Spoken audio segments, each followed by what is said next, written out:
A seguir, Painel.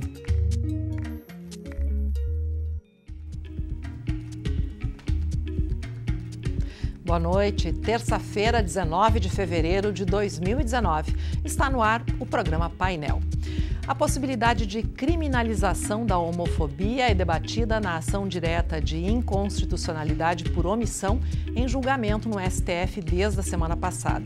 O relator da matéria, ministro Celso de Mello, ainda não concluiu o parecer que deve ocorrer nesta quarta-feira, quando o Supremo retoma o julgamento. O programa Painel traz este assunto para o debate. Vamos entender o que está sendo julgado e quais as consequências da decisão que o STF vir a tomar. O painel é transmitido ao vivo, ao mesmo tempo, em diferentes plataformas. Neste momento, estamos ao vivo pelo canal 4 da TV Aberta, pelo 14 da NET e pela rede de rádios UPF. E também no Facebook, na página da UPF TV. Contamos com a sua participação.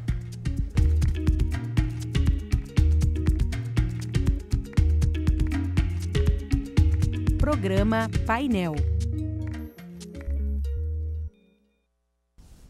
E para participar do programa é só entrar na página da UPF TV no Facebook ou mandar a sua mensagem pelo WhatsApp. O WhatsApp da UPF TV é o 984180186 e o WhatsApp da Rádio UPF é o 984180089. O programa de hoje recebe a coordenadora do Projur Mulher e Diversidade, professora do curso de Direito aqui da UPF, Josiane Petri Faria. Também está recebendo o presidente da Comissão Municipal de Direitos Humanos de Passo Fundo, Paulo Carbonari.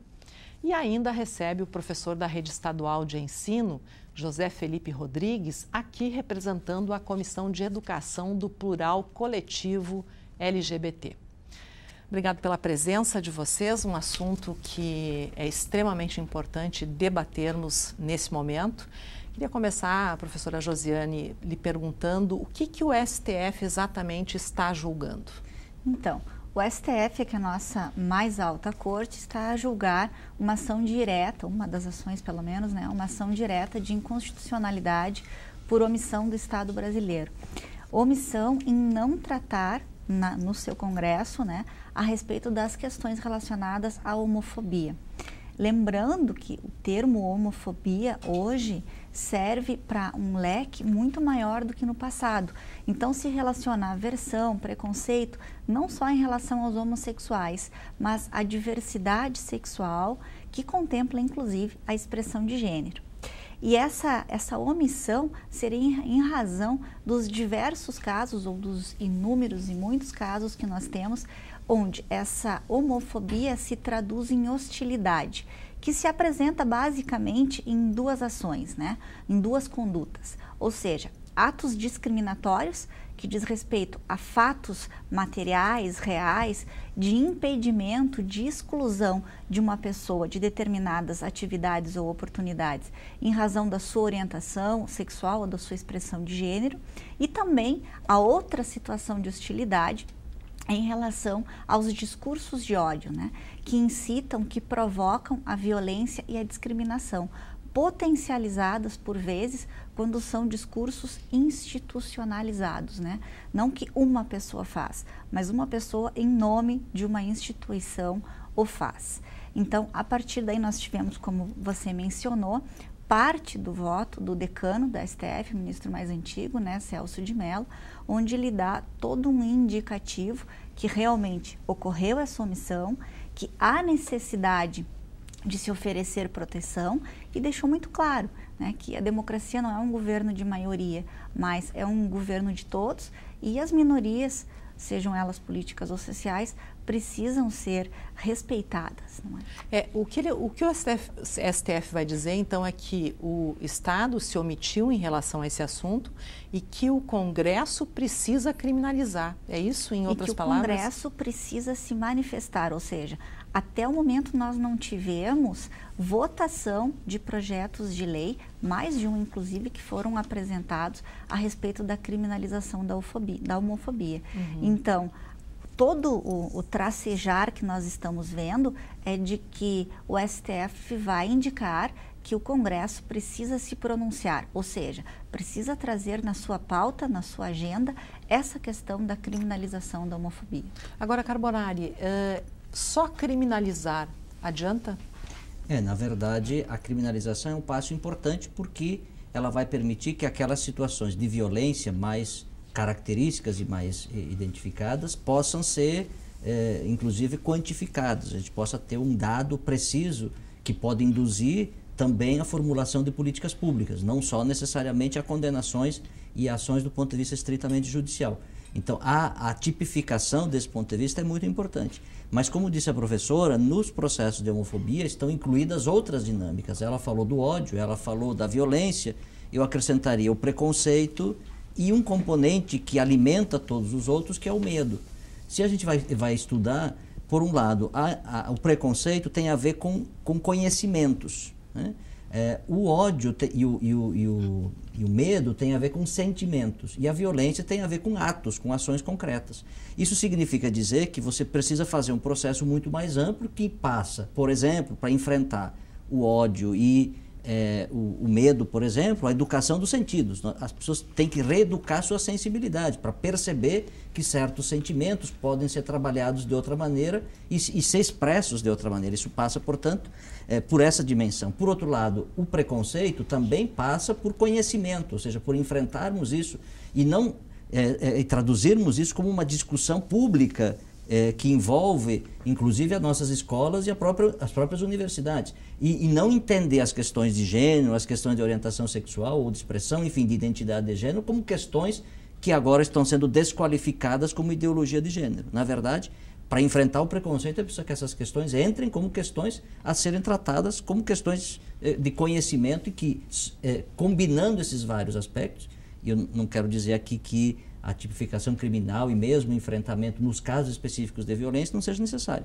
Tem que ser. A gente tem um exemplo histórico tanto do feminicídio quanto da violência contra a mulher. Quer dizer, o fato de tipificar e de promover um conjunto de medidas jurídicas que protegem as mulheres fez com que esse crime se tornasse mais conhecido e se pudesse pensar políticas públicas mais consistentes. Se isso diminuiu ou não, isso ainda precisamos de um tempo para saber. Mas efetivamente ele colabora, só que não é suficiente porque tem que completar com processos educativos, com processos que passam por um conjunto de políticas públicas para além da simples tipificação penal. Na verdade, nos crimes de violência contra a mulher, o que houve é que eles surgiram, eles apareceram, não é? Porque eles estavam escondidos. Nós tivemos a visibilidade. Visibilidade. Carbonari, quero te aproveitar a tua fala, porque o Bruno da ANES está perguntando o seguinte, ó, a sociedade brasileira está preparada para uma decisão contra a criminalização da homofobia?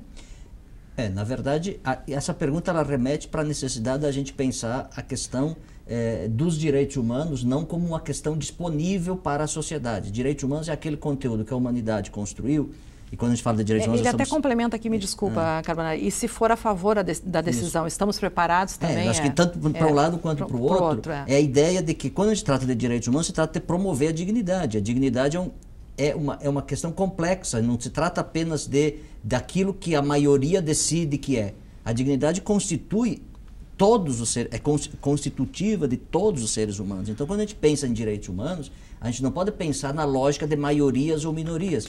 A gente não pode pensar se estamos definitivamente preparados ou não. A gente tem que pensar que, ao mesmo tempo que eles nos impõem responsabilidades, eles nos põem numa perspectiva de construção a longo prazo. Então, a gente pode não estar preparado. De fato, às vezes a gente talvez nunca esteja preparado para certas coisas, mas se a gente não começar e não assumir isso como responsabilidade em perspectiva, não nos prepararemos. Então, desse ponto de vista, todas as questões de direitos humanos, e essa é também uma questão de direitos humanos, elas nos remetem para esse compromisso agora, mas também no prazo, longo prazo. A longo prazo. A Nath Long manda um recado aqui no Insta: criminalizar a homofobia é o mínimo que se espera de uma sociedade realmente humana. E a Eliane Bortolon também se manifesta como um baita tema muito importante ser debatido. Professor José, por que é importante criminalizar a homofobia? Você que é um dos representantes do plural coletivo LGBT. Então, hoje, na verdade, o Brasil ele entra numa estatística assim, terrível sobre a morte de homossexuais, que é o país que mais mata homossexuais no mundo.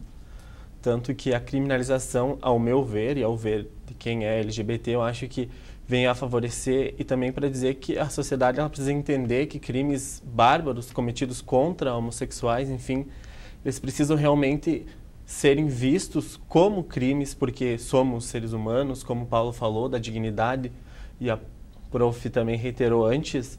E eu acho que a gente cita também o episódio que aconteceu em 2017 com a travesti Dandara, em Fortaleza, que ela foi brutalmente torturada e depois morta. Então, acho que o crime, depois de 2 anos ainda não ter sido criminalizado, sido responsabilizado as pessoas que fizeram o ato, eu acho que a criminalização hoje em dia, ela vai mostrar realmente que a homofobia, que a LGBTfobia, ela existe. E realmente, como o Paulo falou antes, a dignidade ela precisa reinar numa sociedade evoluída como a gente acha que o Brasil seja hoje. A violência contra LGBT, como é que ela é tratada hoje juridicamente ou pela polícia? Como é que ela é legalmente tratada? Na verdade, hoje os casos que a gente tem conhecimento dentro, eu acho que a prof também pode depois falar mais a fundo, são omissos, como já ela falou antes, onde o LGBT ele não é visto como um LGBT em si, né, como um crime normal. Por exemplo, se um LGBT é morto, ele não vai ser criminalizado o ato como um crime de homofobia, mas sim um crime de homicídio. Então entraria mais para uma estatística normal de uma sociedade, né, prof? Isso, como o professor estava comentando, infelizmente não existe, nós não temos visto essa atenção à situação da orientação sexual, da identidade de gênero, nos casos de denúncia. Então, os crimes são tratados de maneira comum, como se fosse um homicídio comum. E quando você consegue comprovar uma qualificadora, isso se dá por meio da tortura, do meio cruel, mas o apontamento de que a motivação para aquele ato de violência foi a liberdade sexual do sujeito, nós não temos. Então, a criminalização da homofobia, embora não seja o suficiente, talvez não seja o mínimo, porque o mínimo que se espera é que as pessoas sejam educadas a partir das suas casas para respeitar o direito à diferença, o direito do outro, mas a criminalização da homofobia, ela vai trazer o reconhecimento de uma realidade que nós vivemos, ou seja, o reconhecimento da necessidade de proteção, de uma proteção especial.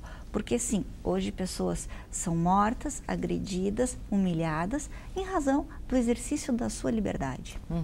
Bom, a Jurema, da Vila Fátima, aqui de Passo Fundo, quer saber dos convidados. Eles são a favor ou contra a criminalização? Acho que pelas conversas que a gente teve aqui, todos são favoráveis à criminalização. Mas a gente fala um pouquinho mais depois do intervalo, a gente faz um intervalinho e volta em seguida. Estamos apresentando o programa Painel.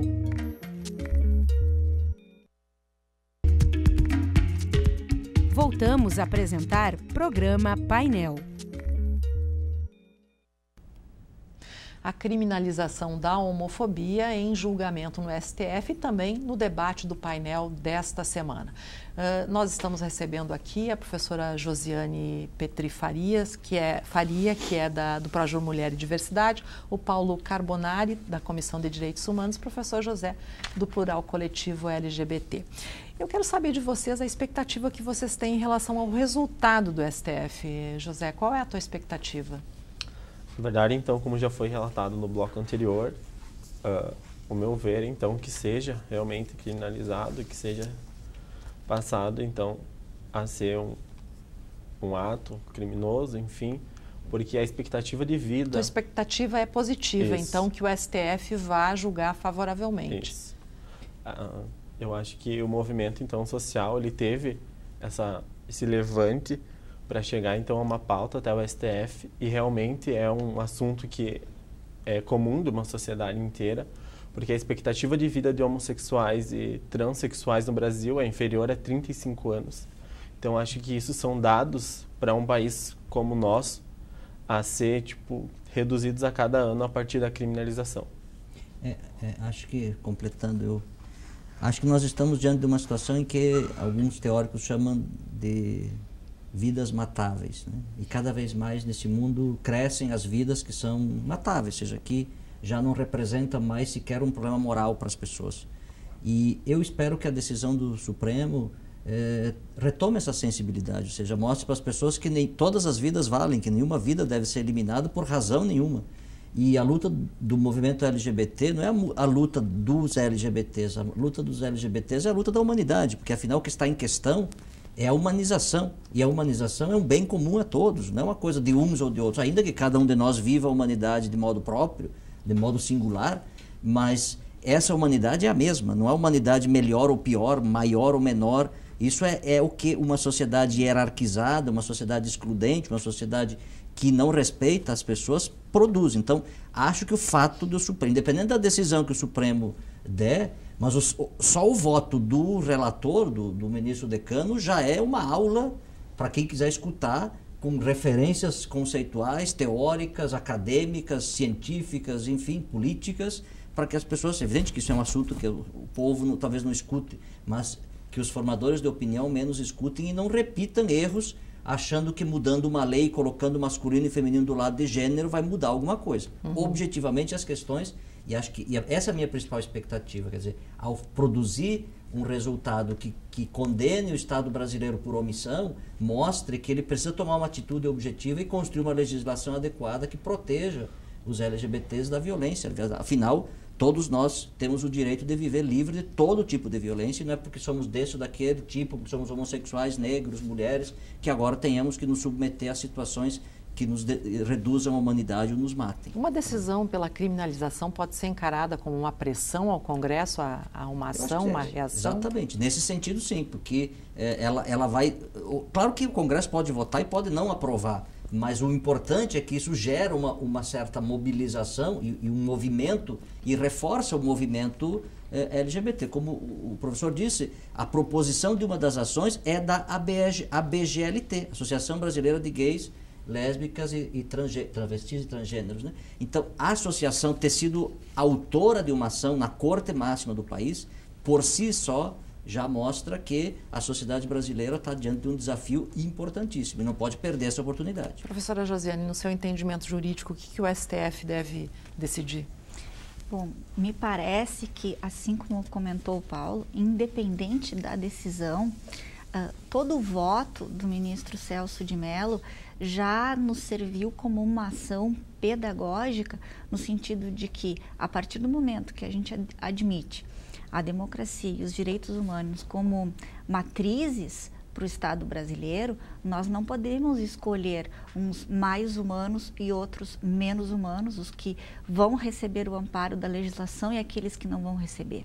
A homofobia, ela se baseia numa pretensa, numa falsa superioridade heterossexual. Não existe nenhum registro, nenhum dado científico que comprove essa tal superioridade. Então, ou seja, a homofobia não repousa em raízes científicas, ela não se justifica, nem social, nem política e nem cientificamente. Então, não é possível se admitir. E assim como diz Daniel Borilho, né, ele tem um clássico que é Homofobia, História e Crítica de um Preconceito. Ele diz que a hierarquia de sexualidades é tão desprezível quanto a hierarquia de raça, de gênero e de classes sociais.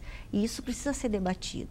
Essa ação, esse voto ou essa votação vai entrar para a história, porque além do voto, até agora nós chegamos só na página 40 do voto. Ele segue nessa quarta-feira. Ele estava tão denso e servindo tanto de uma explicação, de modo que, após esse voto, pessoas que venham a repetir, né, inconsistências a respeito da sexualidade humana, realmente vão estar desamparadas, não é? Além do voto do ministro, que não foi permitido que parasse e pulasse direto para a decisão, porque os demais ministros estavam entendendo a importância do discurso, nós tivemos, né, na tribuna, ou seja, no plenário, proferindo sustentação oral, um advogado gay, uma advogada lésbica e uma advogada trans. Que, aliás, foi histórico, né? Talvez a primeira no STF, né, na mais alta corte, querendo dizer o seguinte: isso não interfere na qualidade da sua vida, do seu trabalho. Isso não justifica que você sofra qualquer tipo de violação. Então, ou seja, a partir daí, o que eu espero, né? Eu espero realmente que o Estado assuma a sua responsabilidade e decida.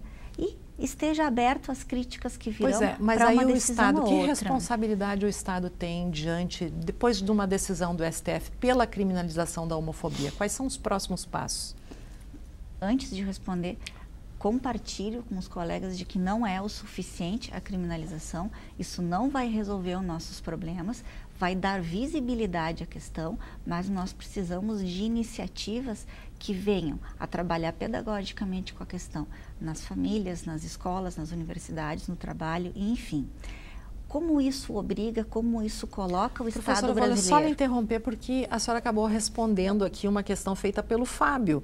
O Fábio da Rua Independência, ele diz o seguinte, ele faz uma relação com um episódio nos Estados Unidos e diz o seguinte, que a homofobia e relacionados só terão solução com o desenvolvimento social com base na educação e essa criminalização pode causar ainda mais preconceito e ódio. Isso procede, ele se relaciona a um emissário do Departamento dos Direitos do LGBTI dos Estados Unidos, no Brasil, Randy Berry, que tratou esse assunto em torno da criminalização da homofobia. Ele está dizendo aqui que só a educação e outras questões é que vão também resolver além da criminalização. Talvez eu já tenha acreditado nesse ponto de vista. Não compartilho mais totalmente com essa opinião, porque me parece que todos esses processos de políticas públicas, eles demandam muito tempo e a cada dia as pessoas sofrem violência. Então nós precisamos de medidas realmente imediatas, que alguém não possa se justificar pela falta da legislação. Então, ou seja, o direito não pode se omitir. O direito não trabalha, o objeto do direito não é norma, não são normas jurídicas, são fatos sociais e os fatos estão aí e nós precisamos nos pronunciar. A decisão da STF, de alguma maneira, vai constranger o Congresso Nacional a debater oficialmente sobre essa questão, a votar e assumir a responsabilidade pelo sim e pelo não. Mas, independente do Congresso aprovar a criminalização ou não, isso não nos exime, enquanto sociedade, de responsabilidade. Ou seja, nós temos responsabilidade na maneira como a gente se comporta, naquilo que a gente fala e ser vigilante a respeito dos nossos preconceitos. Porque o preconceito mais difícil de eliminar é aquele que a gente não admite ter. Então, a partir do momento que eu reconheço que tem um preconceito, eu posso lutar contra ele. E você acredita que o Congresso possa votar um projeto favoravelmente à criminalização? O nosso atual Congresso? Tenho dúvidas. Realmente tenho dúvidas. Mas, uma vez que vote desconsiderando, ou seja, não aprovando a criminalização, nós vamos ter oportunidade de ver as justificativas. E aí, nas próximas eleições, a gente responde. Eu diria que a política é um processo aberto, né? Ou seja, não há absoluto em política. Hoje mesmo o Congresso derrubou um decreto do governo federal que modificava a lei de acesso à informação. Não se podia esperar que esse Congresso, com esse perfil bastante conservador, se manifestasse dessa maneira. No entanto, se manifestou. Então, acho que a política é isso. Ou seja, quando a política e o parlamento é muito suscetível à pressão e à dinâmica e o processo da sociedade. Então, eu acredito que isso vai...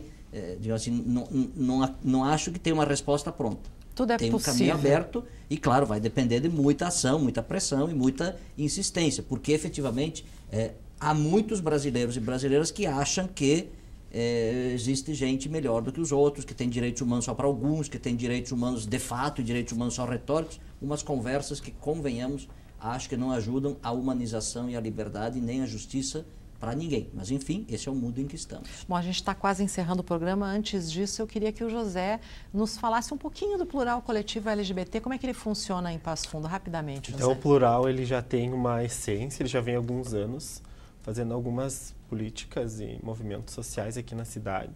A gente faz algumas reuniões mensais e quinzenais, onde a gente reúne e discute sobre o atual contexto no Brasil, no estado, como é no município. A gente também procura discutir as políticas públicas, enfim, e também ver formas de como a gente agir dentro do município para que a homofobia seja combatida. Bom, o Projur Mulher também tem um papel bem importante nesse processo aí, professora. Rapidamente. Sim, há 2 anos o Projur Mulher ampliou suas atividades para atender também as demandas relacionadas à diversidade sexual e é um programa hoje, né, de extensão da Universidade de Passo Fundo, da Faculdade de Direito, que atende gratuitamente e faz todo o acompanhamento jurídico-processual para pessoas que tenham passado por alguma situação de violência. Tá certo. Obrigada pela presença de vocês. O programa está encerrando. O painel está encerrando. Agradeço a sua companhia. Lembrando que o painel reprisa na UPF TV amanhã, quarta-feira, às 11 da noite. Também na quinta-feira, às 10 horas da noite. Na próxima semana a gente volta e é sempre às terças, ao vivo, às 8 da noite. Até lá.